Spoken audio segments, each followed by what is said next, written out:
Thought vibration, or the law of attraction in the thought world. Chapter 5. The Secret of the Will. While psychologists may differ in their theories regarding the nature of the will, none deny its existence, nor question its power. All persons recognize the power of strong will, all see how it may be used to overcome the greatest obstacles. But few realize that the will may be developed and strengthened by intelligent practice.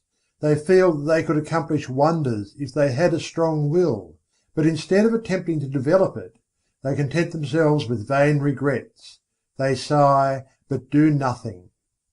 Those who have investigated the subject closely know that willpower, with all its latent possibilities and mighty powers, may be developed, disciplined, controlled, and directed, just as may any other of nature's forces. It does not matter what theory you may entertain about the nature of the will, you will obtain the results if you practice intelligently. Personally, I have a somewhat odd theory about the will. I believe that every man has, potentially, a strong will, and that all he has to do is to train his mind to make use of it. I think that in the higher regions of the mind of every man is a great store of will power awaiting his use. The will current is running along the psychic wires, and all that is necessary to do is to raise the mental trolley pole and bring down the power for your use. And the supply is unlimited, for your little storage battery is connected with the great powerhouse of the universal will power, and the power is inexhaustible. Your will does not need training, but your mind does. The mind is the instrument, and the supply of will power is proportionate to the fineness of the instrument through which it manifests. But you needn't accept this theory if you don't like it. This lesson will fit your theory as well as mine. He who has developed his mind so that it will allow the will power to manifest through it has opened up wonderful possibilities for himself. Not only has he found a great power at his command, but he is able to bring into play and use faculties, talents, and abilities of whose existence he has not dreamed. This secret of the will is the magic key which opens all doors. The late Donald G. Mitchell once wrote, "Resolve is what makes a man manifest. Not puny resolve, but crude determination. Not errant purpose, but that strong and indefatigable will which treads down difficulties and danger, as a boy treads down the heaving frost-lands of winter, which kindles his eye and brain with a proud pulse-beat toward the unattainable. Will makes men giants." Many of us feel that if we would but exert our will, we might accomplish wonders. But somehow we do not seem to want to take the trouble. At any rate, we do not get to the actual willing point. We put it off from time to time, and talk vaguely of "some day," but that "some day" never comes. We instinctively feel the power of the will, but we haven't enough energy to exercise it, and so drift along with the tide, unless perhaps some friendly difficulty arises, some helpful obstacle appears in our path, or some kindly pain stirs us into action, in either of which cases we are compelled to assert our will and thus begin to accomplish something. The trouble with us is that we do not want to do the thing enough to make us exert our will power. We don't want to hard enough. We are mentally lazy and of weak desire. If you do not like the word desire, substitute for it the word aspiration. Some people call the lower impulses desires and the higher aspirations. It's all a matter of words. Take your choice. That is the trouble.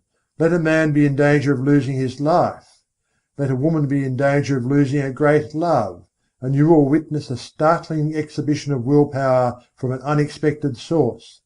Let a woman's child be threatened with danger, and she will manifest a degree of courage and will that sweeps all before it. And yet the same woman will quail before a domineering husband, and will lack the will to perform a simple task. A boy will do all sorts of work, if he but considers it play, and yet he can scarcely force himself to cut a little firewood. Strong will follows strong desire. If you really want to do a thing very much, you can usually develop the willpower to accomplish it. The trouble is that you have not really wanted to do these things, and yet you blame your will. You say that you do want to do it, but if you stop to think, you will see that you really want to do something else more than the thing in question. You are not willing to pay the price of attainment. Stop a moment and analyze this statement and apply it in your own case. You are mentally lazy. That's the trouble. Don't talk to me about not having enough will. You have a great storehouse of will awaiting your use, but you are too lazy to use it. Now, if you are really in earnest about this matter, get to work and first find out what you really want to do. Then start to work and do it. Never mind about the willpower. You'll find a full supply of that whenever you need it.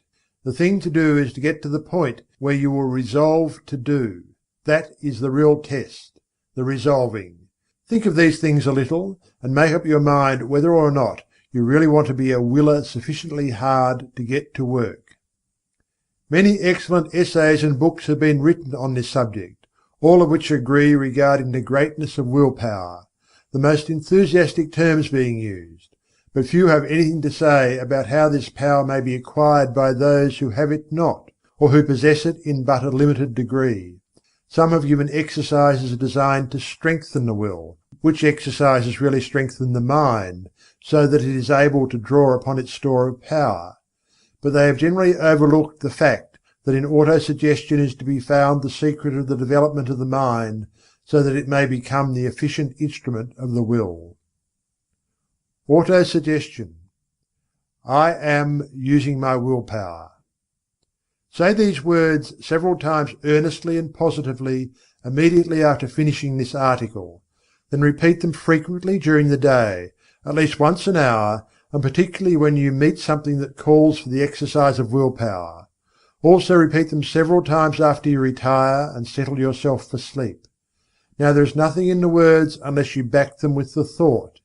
In fact, the thought is the whole thing, and the words only pegs upon which to hang the thought. So think of what you are saying, and mean what you say. You must use faith at the start, and use the words with a confident expectation of the result. Hold the steady thought that you are drawing on your storehouse of willpower, and before long you will find that thought is taking form in action, and that your willpower is manifesting itself. You will feel an influx of strength with each repetition of the words. You will find yourself overcoming difficulties and bad habits, and will be surprised at how things are being smoothed out for you. Exercise. Perform at least one disagreeable task each day during the month. If there is any specially disagreeable task which you would like to shirk, that is the one for you to perform. This is not given to you in order to make you self-sacrificing or meek or anything of that sort. It is given you to exercise your will. Anyone can do a pleasant thing cheerfully, but it takes will to do the unpleasant thing cheerfully, and that is how you must do the work. It will prove a most valuable discipline to you. Try it for a month, and you will see where it comes in. If you shirk this exercise, you had better stop right here and acknowledge that you do not want willpower, and are content to stay where you are and remain a weakling.